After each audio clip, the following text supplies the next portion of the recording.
నమస్కారం అందరికీ. ఈరోజు చర్చ చేసుకునేటువంటి అంశం ఏంటంటే తెలంగాణ చరిత్ర సంస్కృతిలో భాగంగా సాహిత్య ఆధారాలు, వాంగ్మయ ఆధారాలు, వీటినే సాహిత్య ఆధారాలు అంటారు. లిటరరీ సోర్సెస్, లిఖితపూర్వకంగా రాయబడినటువంటి ఆధారాలు.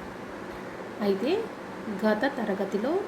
గత క్లాస్లో తెలంగాణ చరిత్ర సంస్కృతికి సంబంధించి పురావస్తు ఆధారాల గురించి తెలుసుకున్నాం. అయితే ఏదైనా చరిత్ర తెలుసుకోవాలంటే రెండు రకాల ఆధారాలు ఉంటాయి: లిఖితపూర్వకంగా రాయబడినటువంటి ఆధారాలు, పురావస్తు ఆధారాలు. వీటిలో లిఖితపూర్వకంగా రాయబడిన ఆధారాలు బాగా వాటికి ఆనాడు చూసి రాయబడినటువంటి ఆధారాలు అయి ఉండొచ్చు. పురావస్తు ఆధారాలు అయితేనేమో మళ్ళీ 3 రకాలుగా విభజించారు: శాసనాలు, కట్టడాలు, నాణాలు. శాసనాలలో మనము అనేక రకాల శాసనాలను చూసాము. కాకతీయుల కాలంలో వేయబడినటువంటి శాసనాలు, శాతవాహనుల కాలంలో వేయబడినటువంటి శాసనాలు, విష్ణుకుండిన్లు, ఆనంద గోత్రికులు, ఇలా తూర్పు చాళుక్యులు కావచ్చు, వీళ్ళందరూ వేయించబడినటువంటి శాసనాలు తెలంగాణ చరిత్రకు సంబంధించినటువంటి శాసనాలు. కాకపోతే కట్టడాల గురించి చూసుకున్నట్లయితే పూర్వచారిత్రక కాలం నాటి రాక్షస గోళ్ళ దగ్గర నుండి మనకి కుతుబ్ షాహీ టూమ్స్, లేదంటే ఆసఫ్ జాహీ కాలం నాటి ఆర్ట్స్ కాలేజ్ కావచ్చు, ఉస్మానియా విశ్వవిద్యాలయం, ఉస్మానియా మెడికల్ కాలేజు, చార్మినారు, లేదంటే ఇంకా మనకి ఎన్నో రకాలైనటువంటి కట్టడాలు చరిత్రకు సాక్షిభూతంగా ఉన్నాయి. సాక్ష్యంగా ఉన్నటువంటి ఆధారాలను గమనించినాం. ఆ తర్వాత నాణ్యాల గురించి తీసుకుంటే కాకతీయుల కాలం నాటి నాణాలు, రోమన్ల నాణాలు, శాతవాహనుల నాణాలు, ఇలా రకరకాలుగా వివిధ రకమైనటువంటి లోహాలతో తయారు చేయబడినటువంటి నాణాలు, బంగారం కావచ్చు, వెండి కావచ్చు, ఇత్తడి కావచ్చు, పోటీన్ కావచ్చు, మిశ్రమ లోహాలతో తయారు చేయబడినటువంటి నాణాలు కావచ్చు, విద్దంక నాణాలు కావచ్చు, ఇలా రకరకాలైనటువంటి నాణాలు ఆనాటి సామాజిక ఆర్థిక పరిస్థితులను గురించి తెలియజేయబడుతున్నాయి. అయితే ఇవన్నీ కూడా శాసనాలు ఆనాటి పరిస్థితులను గురించి తెలియజేసి, పురావస్తు కట్టడాలు కానీ ఇవన్నీ ఆనాటి సామాజిక ఆర్థిక రాజకీయ పరిస్థితులను గురించి తెలియజేస్తాయి. ఇప్పుడు మనం నేర్చుకోబోయేటువంటి అంశం ఏంటంటే సాహిత్య ఆధారాలు. వీటికి పూర్తిగా ఆధారభూతమైనటువంటివి, ఇవి పూర్తిగా చూసి రాయబడినటువంటివి. కంప్లీట్గా వీటికి ఒక సోర్స్ అనేది ఉంటుంది, ఒక ఆధారం అంటూ ఉంటుంది.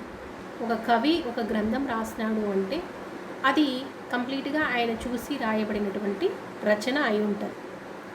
ఇవి పూర్తిగా నమ్మశక్యమైనటువంటివి. అంటే వీటికి మనకి ఏంటంటే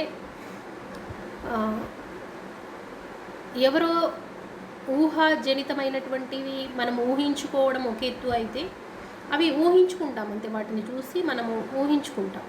కానీ ఇవి అలా కాదు, ఊహించుకున్నటువంటివి కాదు, వాళ్ళు రాసినారు, వాటిని చూసి మనం చదువుతున్నాం. అలా అంట సాహిత్య ఆధారాలు పూర్తిగా మనకి ఆనాటి సాంఘిక రాజకీయ ఆర్థిక పరిస్థితుల గురించి తెలియజేస్తాయి అని చెప్పవచ్చు. సాహిత్య ఆధారాలలో 2 రకాలు ఉంటాయి: స్వదేశీ ఆధారాలు అంటే స్వదేశీ రచనలు, విదేశీ రచనలు. సాహిత్య ఆధారాలు అంటే లిటరరీ సోర్సెస్ అంటాము. వాటిలో స్వదేశీ రచనలు, విదేశీ రచనలు ఉంటాయి. స్వదేశీ రచనలు అంటే ఏంటంటే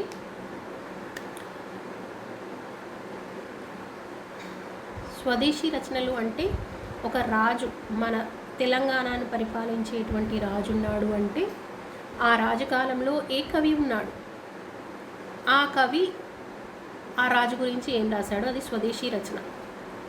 అయితే ఆ రాజు ఆస్థానాన్ని విదేశీ రాయబారి ఎవరైనా వచ్చినట్టయితే ఆ విదేశీ రాయబారి ఈ రాజు గురించి, ఇక్కడ రాజకీయ ఆర్థిక మత పరిస్థితులు ఏ విధంగా ఉన్నాయి, సాంఘిక పరిస్థితులు ఏ విధంగా ఉన్నాయి అని తన గ్రంథాలలో కనుక రాస్తే అది మనం ఒక సోర్స్గా వాడినట్లయితే అది విదేశీ రచన అవుతుంది. అలా స్వదేశీ ఆధారాలు, విదేశీ ఆధారాలు 2 రకాలుగా ఉంటాయి. అయితే స్వదేశీ ఆధారాల కంటే కూడా మన చరిత్రకి విదేశీ ఆధారాలు కొంత నమ్మశక్యంగా ఉంటాయి. ఎందుకంటే స్వదేశీ ఒక రాజు కాలంలో ఉన్నటువంటి కవి కావచ్చు. ఫర్ ఎగ్జాంపుల్, ఆ కవి ఏంటంటే ఆ రాజు గురించి పొగుడుతూ రాస్తాడు. ఎంతసేపు పొగుడుతూనే రాస్తాడు. ఎందుకంటే ఆయన కుటుంబం ఆ రాజు మీద ఆధారపడి ఉంటుంది. రాజుకు కోపం వస్తే, మనం అంటాం రాజుకు కోపం వస్తే దెబ్బలకు కొదవా అన్నట్టుగా, ఒకవేళ రాజుకు కోపం వస్తే ఆయనను ఉద్యోగం నుంచి తొలగించవచ్చు, అవసరమైతే మరణశిక్ష కూడా వేయవచ్చు. కాబట్టి ఎంతసేపు పొగుడుతూనే రాయాలి. రాజుకు కూడా అదే ఇష్టం ఉంటుంది. కవి కూడా తన పబ్బం గడుపుకోవడం కోసం రాజును పొగుడుతూనే రాస్తాడు. అయితే ఇక్కడ విదేశీ ఆధారాలు కంప్లీట్గా వాళ్ళకు రాజును పొగడాల్సినటువంటి అవసరం ఉండదు. కాబట్టి వాళ్ళు ఇక్కడి నుంచి వాళ్ళ దేశానికి వెళ్ళి మన పరిస్థితులను గురించి రాస్తున్నారు. కాబట్టి ఇవన్నీ పూర్తిగా నమ్మశక్యంగా ఉంటాయి. ఒక రాజు గురించి చెప్పినప్పుడు అవన్నీ కూడా ఆధారభూతంగా ఉంటాయన్నమాట. 100కి 99% అవన్నీ నమ్మదగిన విషయాలుగా ఉంటాయి. సాహిత్య ఆధారాలలో మళ్ళీ కొన్ని రకాలు ఉన్నాయి. సాహిత్య ఆధారాలలో మతపరమైనటువంటి సాహిత్యం లేదంటే మతపరం కాని సాహిత్యం, వీటిని లౌకికపరమైనటువంటి సాహిత్యం అంటారు. ఇంగ్లీష్లో సెక్యులర్ సాహిత్యం అంటారు. మతపరమైన సాహిత్యాన్ని రిలీజియస్ లిటరేచర్ అంటారు. ఇవి మతపరంగా రాయబడినటువంటి గ్రంథాలు. సెక్యులర్ లిటరేచర్ అంటే మతపరం కాకుండా రాయబడినటువంటి రాయబడినటువంటి రచనలు. తర్వాత బయోగ్రఫీస్ కూడా చరిత్రకు ఆధారభూతంగా ఉంటాయి. అంటే వీటిని డివైడ్ చేస్తారన్నమాట. ఫర్ ఎగ్జాంపుల్, మొఘలుల గురించి తెలుసుకోవాలి అంటే బాబర్ గురించి బాబర్ ఆటోబయోగ్రఫీ, తుజ్కి బాబరీ ద్వారా ఆయన ఆటోబయోగ్రఫీ తెలుస్తుంది. అలా ఆటోబయోగ్రఫీలు కూడా సాహిత్య ఆధారాలు. తర్వాత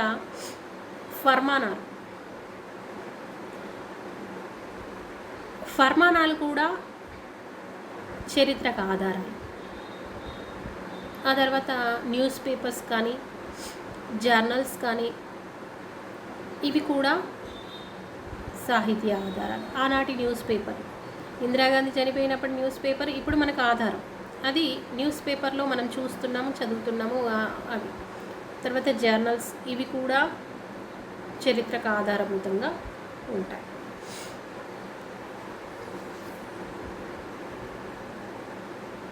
మతపరమైనటువంటి గ్రంథాలలో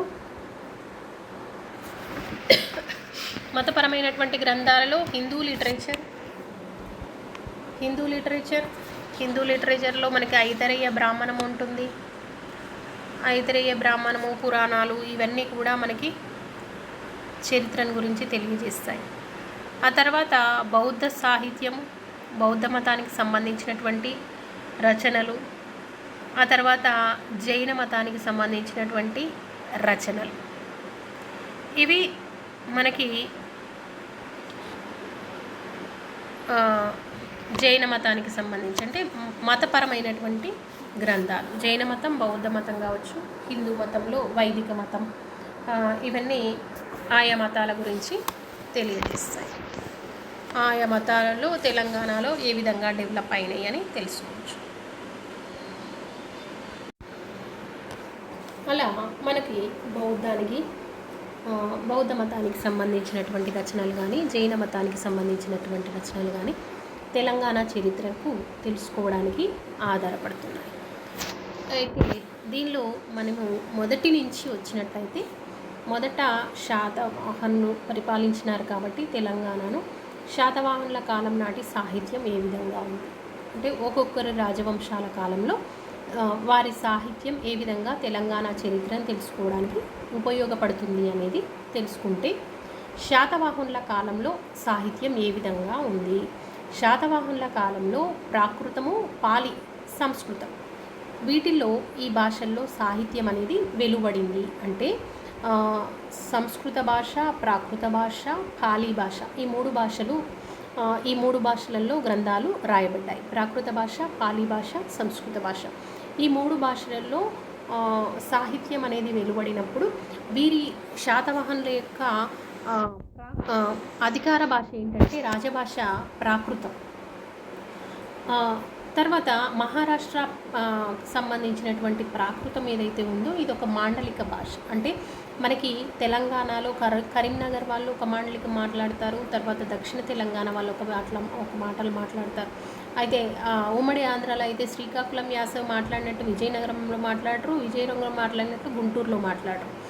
ఆ విధంగా మనకి మాండలికాలు అనేవి ఉంటాయి. ఇక్కడ మనకి ప్రాకృతము తెలుగు భాషను ప్రభావితం చేసింది. అంటే ఈ ప్రాకృతం అనేది తెలుగు భాషకి మదర్ ఇక్కడి నుంచే వచ్చింది అని చెప్తారనమాట. మనకి శాతవాహనుల కాలంలో 17వ రాజు ఎవరు అంటే హాలుడు. ఈ హాలుడు రాసినటువంటి గాథా సప్తశతి అనేది తెలంగాణ చరిత్రకు ఉపయోగపడుతుంది. ఈ హాలుడు అనేవాయన 17వ రాజు శాతవాహనులలో. ఈయన స్వయంగా కవి 700 ప్రాకృత భాషకు చెందినటువంటి పద్యాలతో గాథా సప్తశతిని సంకలనం చేశాడు. గాథ అంటే పద్యాలు అని అర్థం. ఇందులో చక్కటి సాహిత్య విలువలు కలిగినటువంటి పద్యాల సంపుటి ఈ గాథా సప్తశతి. గాథా సప్తశతిలో అనేక తెలుగు పదాలు ఉన్నాయి. ఉదాహరణ ఏంటంటే అద్దం, అమ్మి, అందం, అద్దం, పొట్టి, పొడి, పాడి ఇలాంటివన్నీ కూడా ఇందులో వాడినాడు హాలుడు. అందుకే హాలునికి కవివత్సలుడు అనే బిరుదు కూడా ఉండేది. హాలునికి కవివత్సలుడు అనే బిరుదు ఉండేది. హాలునికి ఉన్న బిరుదు కవివత్సలుడు. హాలుడు అనేవాడు శాతవాహనుల చక్రవర్తి. ఈయన 17వ రాజు. శాతవాహనులకు సంబంధించిన 17వ రాజు. శాతవాహనులు అనేవాళ్ళు తెలంగాణను, ఆంధ్రాను పరిపాలించినటువంటి మొదటి రాజవంశం అని చెప్తారు. సో ఇక్కడ హాలుడు అనే ఆయన శాతవాహన రాజు. ఈయన కవివత్సలుడు అనే బిరుదు ఉండేది. ఈయనకి 700 పద్యాలతో కూడినటువంటి గాథా సప్తశతి అనే గ్రంథం ప్రాకృత భాషలో రాసినాడు. గాథా సప్తశతి రచనకు తోడ్పడినటువంటి వారిలో అనులక్ష్మి, అనుపలబ్ధ అనే ఆమె, రేవ, మాధవి అనే స్త్రీలు ఈయనకి ఈ రచనకు ఉపయోగపడినారట. అనుపలక్ష్మి, అనులక్ష్మి, అనుపశబ్ద, రేవ, మాధవి అనేవాళ్ళు ఈ రచనకు ఉపయోగపడినారు. చక్కటి ప్రకృతి వర్ణన, గ్రామీణ జీవితము, భాష ఇవన్నీ కూడా దీనిలో ఉండేటువంటి ప్రధానమైనటువంటి యాసెట్స్ అని చెప్పవచ్చు. పైశాచీ భాషలో గుణాఢ్యుడు అనే ఆయన బృహత్ కథ అనే ఒక గ్రంథాన్ని రాస్తాడు. ఇది పైశాచీ ప్రాకృతంలో ఉంది. పైశాచీ ప్రాకృతము అంటే ఇది ఒక రకమైనటువంటి మాండలికము. ఇప్పుడు ఏం చెప్తారు అంటే ఇది ఒక రకంగా పైశాచీ ప్రాకృతం అంటే ఒక స్లాంగ్ అనమాట. తెలంగాణలో ఉమ్మడి ఆంధ్రలో మన భాషని ఏ విధంగా అయితే చీప్గా చేసి చూపించారో, సినిమాలలో ఏంటంటే హాస్య నటులు మాట్లాడుకునేటువంటి భాషలాగా మన భాషని ఏ విధంగా అయితే చేసినారో, అంటే ఒక రకమైనటువంటి చిన్న చూపు కలిగినటువంటి ఒక మాండలికం. అది ఒక ట్రైబ్ మాట్లాడుకునేది కావచ్చు, లేదంటే అక్కడ ఒక రకమైనటువంటి భాష అనమాట. పైశాచీ ప్రాకృత భాషలో ఈయన 7000 శ్లోకాలతో బృహత్ కథ అనే గ్రంథాన్ని రాసినాడు. దీనిలో 7 కథలను వివరించినాడు పైశాచీ భాషలో. పైశాచీ భాష ప్రాకృతంలో ఒక మాండలికం. ప్రాకృత భాషనే, కానీ ఇది ఒక మాండలికం అనమాట. పైశాచీ భాషలో ఉన్నందున శాతవాహన రాజు ఆదరణకు నోచుకోలేదు.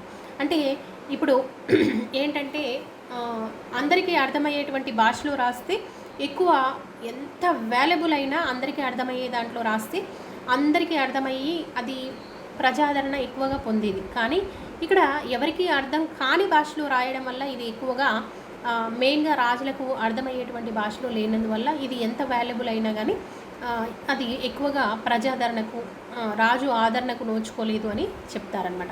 ఆ బాధతో గుణాఢ్యుడు ఏం చేస్తాడంటే తాళపత్ర గ్రంథాలలోని పత్రాలను ఒకటి తర్వాత ఒకటి అగ్నికి ఆహుతి చేస్తున్నప్పుడు అది తెలిసినటువంటి రాజు అక్కడికి వెళ్ళి ఆపినాడని, మిగిలింది మాత్రమే మనకు దక్కిందని తెలుస్తుంది. అలా గుణాఢ్యుడు పైశాచి ప్రాకృత భాషలో బృహత్ కథ అనే గ్రంథాన్ని రాసినాడు. ఇది రాజు ఆదరణకు నోచుకోలేదని దాన్ని అగ్నిలో వేస్తున్నప్పుడు రాజు ఆపి కొంచెం ఎంతైతే మిగిలిందో అది మాత్రమే మనకు దొరికింది అని చరిత్రకారులు చెప్తారనమాట. ఆ తర్వాత మనకి ఇంకా ఏంటంటే గంగవంశీయుడైనటువంటి దుర్వినీతుడు దీన్ని సంస్కృతంలోకి అనువాదం చేశాడు. గుణాఢ్యుని బృహత్ కథ అనే గ్రంథాన్ని గంగవంశీయుడైనటువంటి దుర్వినీతుడు అనే ఆయన సంస్కృతంలోకి అనువాదం చేసింది దుర్వినీతుడు అనే గాంగవంశానికి చెందినటువంటి రాజు. సో ఈయన గాంగవంశానికి చెందినటువంటి దుర్వినీతుడు ఈ శర్వవర్మ రాసినటువంటి గుణాఢ్యుడు రాసినటువంటి బృహత్ కథని సంస్కృతంలోకి అనువాదం చేశాడు. అయితే పంచతంత్రం వంటి నీతి కథలు కూడా ఇందులో ఉన్నాయట. పంచతంత్రం అంటే మనందరికీ తెలుసు, విష్ణు శర్మ రచించినటువంటి పంచతంత్రం చిన్నపిల్లల కథలు, చిన్న చిన్న జంతువులతోటి చూస్తూ నీతి కథలు చెప్పినటువంటి విధానం. అవన్నీ అలాంటి పంచతంత్ర కథలు దీంట్లో ఉన్నాయట. గుణాఢ్యుని నివాసము కొండాపూర్ అని కృష్ణశాస్త్రి యొక్క అభిప్రాయం. కొండాపూరు అంటే తెలంగాణలో ఉండేటువంటి కొండాపూరే ఈ గుణాఢ్యుడి యొక్క నివాసం అని. బృహత్ కథ ఆధారంగానే సోమదేవ సూరి అనే ఆయన సంస్కృతంలో కథా సరిత్సాగరం అనే గ్రంథం రాస్తాడు. కథా సరిత్సాగరం అనే గ్రంథానికి మాతృక ఏంటంటే గుణాఢ్యుడి బృహత్ కథ అనే గ్రంథం. ఆ తర్వాత క్షేమేంద్రుడు అనే ఆయన బృహత్ కథ మంజరిని రాస్తాడు. దీనికి కూడా మాతృక బృహత్ కథనే, గుణాఢ్యుడి బృహత్ కథనే. క్షేమేంద్రుడు అనే ఆయన బృహత్ కథ మంజరి అనే గ్రంథాన్ని రాస్తాడు. వీళ్ళంతా హాలుని కాలానికి చెందినవారు. ఎవరెవరు అంటే బృహత్ కథ ఆధారంగా సోమదేవ సూరి సంస్కృతంలో రాసింది కదా కథా సరిత్సాగరం. ఈ సోమదేవ సూరి హాలుని కాలానికి చెందినటువంటి వాడు. క్షేమేంద్రుడు కూడా ఈయన బృహత్ కథ మంజరి అనే గ్రంథాన్ని రాస్తాడు. ఈయన కూడా హాలుని కాలానికి చెందినవాడే. ఆ తర్వాత శర్వవర్మ కాతంత్ర వ్యాకరణం అనే గ్రంథాన్ని రాస్తాడు. శర్వవర్మ అది కాతంత్ర వ్యాకరణం అనేది సంస్కృత గ్రంథం. శర్వవర్మ కాతంత్ర వ్యాకరణము సంస్కృత గ్రంథం అన్నమాట. ఆ తర్వాత మనకి వాత్సాయనుడు అనే ఆయన కామసూత్రాలు అనే గ్రంథాన్ని రాస్తాడు. ఇది మళ్ళీ శాతవాహనుల కాలంలో ఉండేటువంటి సామాజిక ఆర్థిక పరిస్థితులను గురించి తెలియజేస్తుంది. అయితే ఇంకా ఏంటంటే శాస్త్రీయంగా ఆయన అన్ని విషయాలను గురించి ఈ వాత్సాయనుడు కామసూత్రాల్లో వివరించినాడని చెప్తారు. ఆ తర్వాత కుతూహలుడు అనే ఆయన మహారాష్ట్ర ప్రాకృతంలో లీలావతి అనే గ్రంథాన్ని రాస్తాడు. ఆచార్య నాగార్జునుడు యజ్ఞశ్రీ శాతకర్ణి కాలానికి చెందినటువంటి వాడు. ఈయన సుహృలేఖ అనే గ్రంథాన్ని రాస్తాడు. బౌద్ధ మతానికి చెందినటువంటి గురువు అని చెప్పవచ్చు. ఈ ఆచార్య నాగార్జునుడు సుహృలేఖ ప్రజ్ఞాపారమితము అని సంస్కృతంలో రాయబడినాడు. ఒక గ్రంథం రాసినాడు. తర్వాత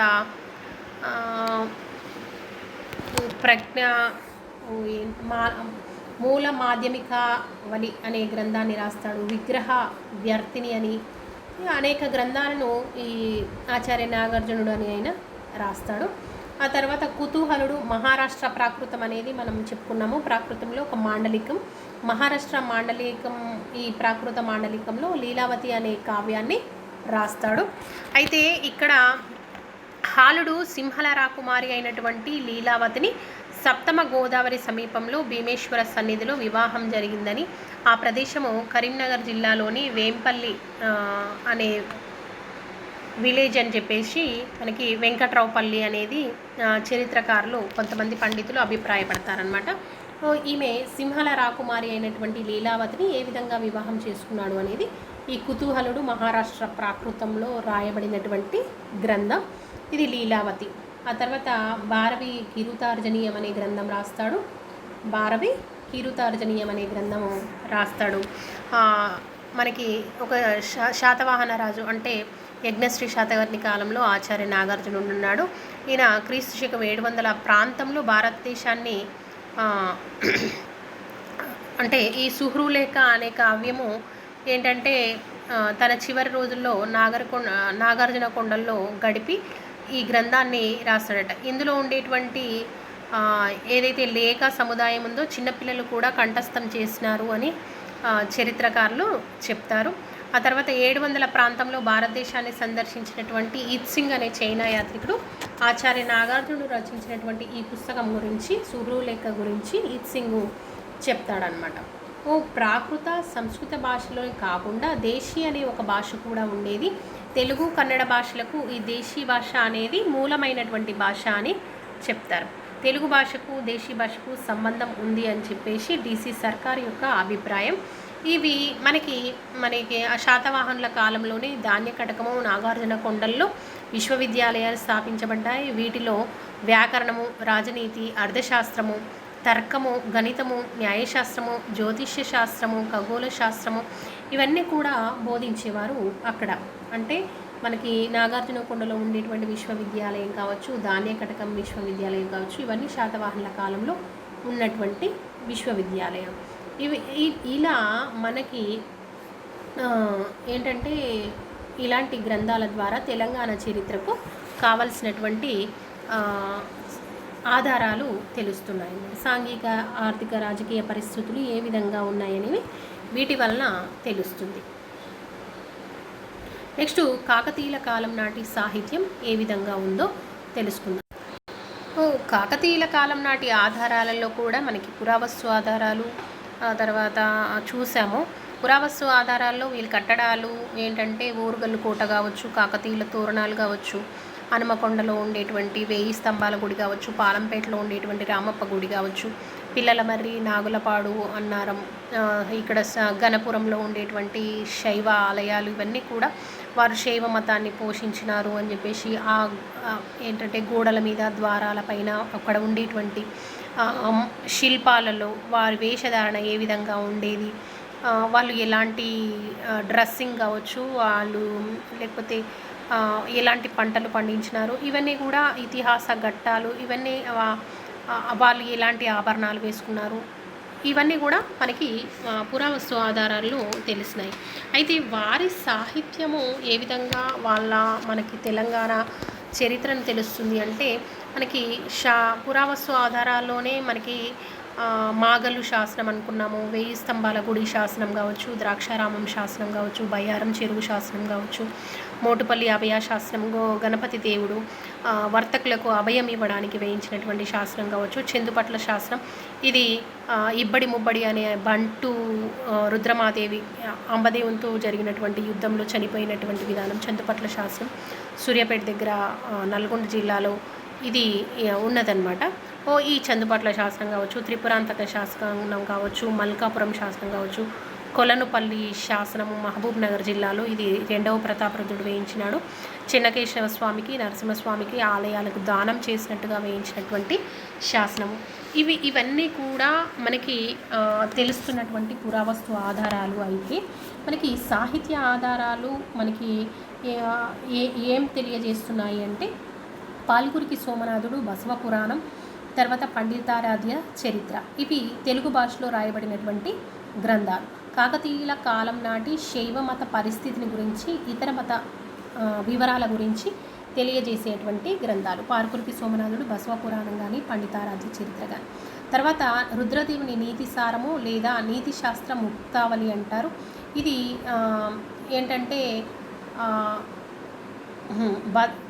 రుద్రదేవుని నీతి సారము, ఇది రుద్రదేవుడు రచించినటువంటి నీతి సారము. ఇది ఆనాటి పరిస్థితులను గురించి తెలియజేస్తుంది. బద్దెన కూడా నీతి శాస్త్ర ముక్తావళి అనే గ్రంథాన్ని రాస్తాడు. దీన్ని నీతి సారం అని కూడా అంటాడు. బద్దెన సుమతి శతకాన్ని రచించినటువంటి బద్దెన. ఇది తెలుగు భాషలో రాయబడినటువంటి గ్రంథం నీతి సారము, నీతి శాస్త్ర ముక్తావళి.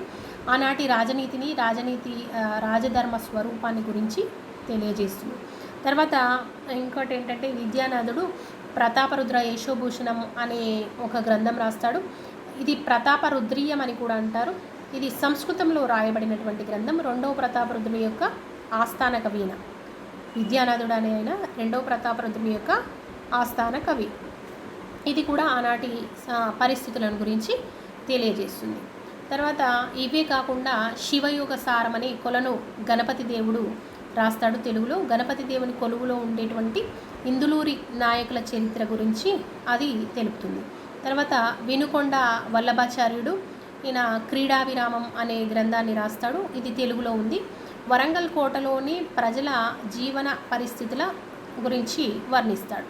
ఆ తర్వాత తిక్కన సోమయాజి ఈయన ఆంధ్ర మహాభారతం రాస్తాడు తెలుగులో. ఈయన గణపతి దేవుని యొక్క మిత్రుడు. నెల్లూరు రాజు అయినటువంటి మనమసిద్ధి యొక్క ఆస్థాన కవి తిక్కన. తర్వాత తిక్కననే మళ్ళీ నిర్వచనోత్తర రామాయణం రాస్తాడు. ఇది విరాట పర్వం వరకు కూడా ఈయన విరాట పర్వాన్ని రాస్తాడనమాట. ఇదే కాకుండా కాకతీయుల చరిత్రను అధ్యయనం చేయడానికి సమకాలీన కవులు, పండితులు, చరిత్రకారులు, బాటసారులు, ఇతర దేశాల నుంచి వచ్చినటువంటి రాయబారులు సంస్కృతం, తెలుగు, అరబిక్, పర్షియన్ ఇలాంటి భాషల్లో అనేకమైనటువంటి గ్రంథాలు కాకతీయుల కాలంలో రాయబడ్డాయి అన్నమాట. అయితే కాకతీయుల కాలంలో తెలుగు రచనలు, సంస్కృత రచనలు, ఇతర భాషల్లో రాయబడినటువంటి రచనలు ఏంటంటే పండితారాధ్య చరిత్ర, బసవ పురాణం, పాల్కురికి సోమనాథుడు ఆనాటి మత పరిస్థితుల గురించి తెలియజేస్తాడు. ఇది తెలుగులో ఉంది. ప్రతాపరుద్ర యశోభూషణం అనేది రెండవ ప్రతాపరుద్రుని ఆస్థాన కవి విద్యానాథుడు రాస్తాడు. ఇది కాకతీయుల యొక్క కేంద్ర ప్రభుత్వ స్వభావం, సైనిక వ్యవస్థ గురించి తెలియజేస్తుంది. నీతిశాస్త్ర ముక్తావళి ఇది బద్దెన రాస్తాడు. ఇది తెలుగులో ఉంది. నృత్య రత్నావళి ఇది గణపతి దేవుని సేనాని అయినటువంటి జయాప సేనాని రాస్తాడు. నృత్య రత్నావళి, నృత్య రత్నాకరం అనే 2 గ్రంథాలు రాస్తాడు. ఇవి ఆనాటి నాట్య, నృత్య భంగిమలను గురించి, నృత్య రీతులను గురించి తెలియజేస్తాయి. ఏదైతే జయాప సేనాని రాసినటువంటి నృత్య రత్నావళి, నృత్య రత్నాకరం అనే గ్రంథాలు ఏవైతే ఉన్నాయో వీటిలో ఉండేటువంటి నృత్య భంగిమలు రామప్ప దేవాలయంలో పాలంపేటలో ఉండేటువంటి అక్కడ నృత్య భంగిమలు వీటిని ఆధారంగా చేసుకొని చేయబడినటువంటివి అని చరిత్రకారులు చెప్తారన్నమాట. ఆ తర్వాత ఇతర భాషల్లో రాయబడినటువంటి రచనలు అంటే అరబిక్ కానీ, పర్షియన్ కానీ వీటిలలో తారిఖీ పెరిష్టా అనే గ్రంథాన్ని రాస్తాడు. ఇసామి ఆయన పుతువుస్ సలాటిన్ అనే గ్రంథాన్ని కూడా రాస్తాడు. ఇంకా ఏంటంటే క్రీడాభిరామం వినుకొండ వల్లభాచార్యుడు ఓరుగల్లు కోట లోపల ఉండేటువంటి ప్రజల యొక్క జీవన పరిస్థితిని గురించి రాస్తాడు. ఇబన్ బటూటా అనే ఆయన రెహాలా అనే గ్రంథాన్ని రాస్తాడు. తర్వాత సిద్ధేశ్వర చరిత్ర దీన్ని కాసే సర్వప్ప అనే ఆయన రాస్తాడు. కాకతీయుల చరిత్ర పైన కొంత సమాచారాన్ని ఈ గ్రంథం ఇస్తుంది. తర్వాత మార్కోపోలో వస్తాడు. రుద్రమాదేవి కాలంలో మార్కోపోలో ట్రావెల్స్ అనే గ్రంథాన్ని రాస్తాడు. ట్రావెల్స్ అనే గ్రంథంలో మోటుపల్లి ఓడరేవులో మనకి అక్కడికి వచ్చినటువంటి మార్కోపోలో అక్కడ విదేశీ వ్యాపారం ఏ విధంగా జరుగుతుంది అనేది తన గ్రంథమైనటువంటి ట్రావెల్స్ గ్రంథంలో చెప్తాడనమాట. ఆ తర్వాత నీతి సారం కాకతీ రుద్రదేవుడి రచన, అది రాజ్య నిర్వహణ వివరాలన్నీ కూడా చెప్తాడు. తర్వాత ఇలా మనకి మోటుపల్లి ఓడరేవు గురించి, ఆనాటి ఢిల్లీ సుల్తాన్ల దండయాత్రల గురించి కానీ, ఇక్కడ రెండవ ప్రతాపరుద్రుడు చివరి కాకతీయ రాజు అయితే రెండవ ప్రతాపరుద్రుని కాలంలో ఢిల్లీ సుల్తాన్లు బాగా దాడులు చేసేవారు. మరి ఆనాటి ఢిల్లీ సుల్తాన్లు రాసినటువంటి గ్రంథాల వల్ల కూడా కాకతీయుల కాలం నాటి సాంఘిక, రాజకీయ, ఆర్థిక పరిస్థితుల గురించి తెలుసుకోవచ్చు. ఎందుకంటే మన దానిలో రాసినటువంటి కంటే కూడా ముస్లిం రాజులు ఎక్కువగా వాళ్ళ సాహిత్యాన్ని వాళ్ళ గురించి వాళ్ళు రాయించుకునేటువంటి వాళ్ళు. అలా మరి మన గ్రంథాల ద్వారానే కాకుండా వాళ్ళ కాలం నాటి అంటే ఢిల్లీ సుల్తాన్ల ఆస్థానంలో ఉండేటువంటి చరిత్రకారులు రాసినటువంటి రచనల ద్వారా కూడా మనకి తెలంగాణలో ఆనాటి పరిస్థితి గురించి తెలుస్తుంది అని చెప్పవచ్చు. ఆ తర్వాత ఉండేటువంటిది ఏంటంటే కుతుబ్ షాహీల సాహిత్యం ఏ విధంగా తెలంగాణ చరిత్రకు దోహదపడుతుంది. కుతుబ్ షాహీ చరిత్ర. కుతుబ్ షాహీల సాహిత్యం ఏంటంటే ఆనాటి కుతుబ్ షాహీల ఆస్థానంలో ఉండేటువంటి కవులు రాసినటువంటి రచనలు మనకి ఆనాటి పరిస్థితులను గురించి తెలియజేస్తుంది. వీరి పురావస్తు ఆధారాల్లో మనకి అనేక శాసనాలు, ఆనాడు వేయించినటువంటి ఫర్మానాలు కానీ ఇవన్నీ కూడా మనకి అంటే శాసనాలన్నీ కూడా పురావస్తు ఆధారాల కిందికి వస్తాయి. ఆనాటి కట్టడాలు ఇవన్నీ కూడా మనకి ఇప్పుడు సాహిత్యం కింద అద్దంకి గంగాధర కవి అనే ఆయన తపతి సంహరణోపాఖ్యానం అనే గ్రంథాన్ని రాస్తాడు. పొన్నగంటి తెలంగాణాచార్యుడు ఈయన యయాతి చరిత్ర అనే గ్రంథాన్ని రాశాడు. కందుకూరి రుద్రకవి నిరంకుశోపాఖ్యానం అనే గ్రంథాన్ని రాశాడు. భక్త రామదాసు ఈయన అబుల్ హసన్ తానిషా కాలంలో ఉండేవాడు. భక్త రామదాసు ఈయన దాశరథి శతకాన్ని రాశాడు. మనకి తెలుసు భక్త రామదాసు ఈయన రాముడి యొక్క భక్తుడు. తహసీల్దార్గా అబుల్ హసన్ తానిషా కాలంలో కొత్తగూడెం దగ్గర భద్రాచలం దగ్గర ఈయన తహసీల్దార్గా ఉండేవాడు. స్థానికంగా విరాళాలన్నీ సేకరించి రామాలయం భద్రాచలం దగ్గర కట్టిస్తాడు. రాముడికి సీతమ్మ వారికి అనేక నగలు, ఇప్పుడు ఉండేటువంటి నగలన్నీ కూడా భక్త రామదాస్ చేయించినటువంటివే.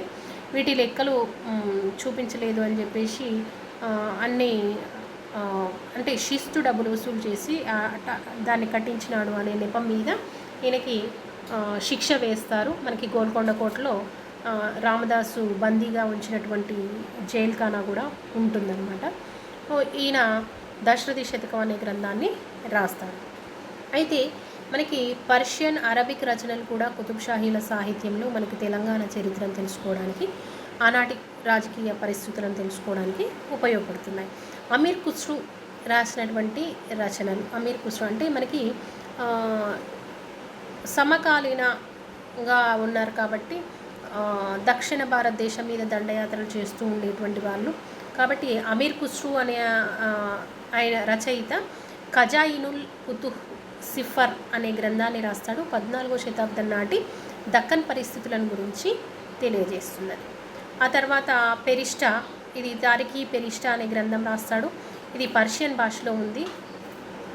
మధ్యయుగం నాటి దక్కన్ రాజకీయ పరిస్థితిని గురించి తెలియజేస్తుంది. పెరిస్టా తన రచనలో నేటి తెలంగాణ ప్రాంతాన్ని తిలాంగ్ అని పేర్కొన్నాడు.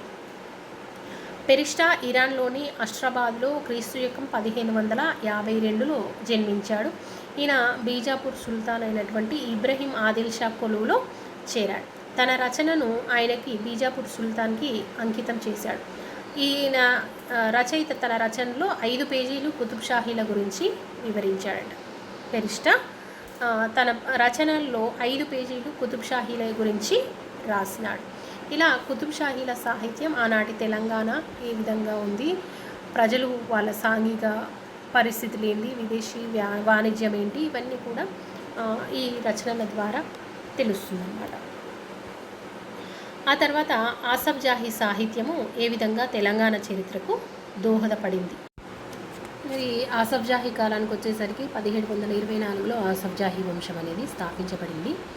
అయితే ఇక్కడ మనకి మొత్తము ఆధునిక యుగానికి వచ్చేసిన తర్వాత ఇక్కడ పత్రికలు తెలంగాణ చరిత్రను ఏ విధంగా తెలియజేస్తున్నాయి అనేసి మనము తెలుసుకోవచ్చు. సురవరం ప్రతాపరెడ్డి అనే ఆయన గోల్కొండ పత్రికని స్థాపించినాడు.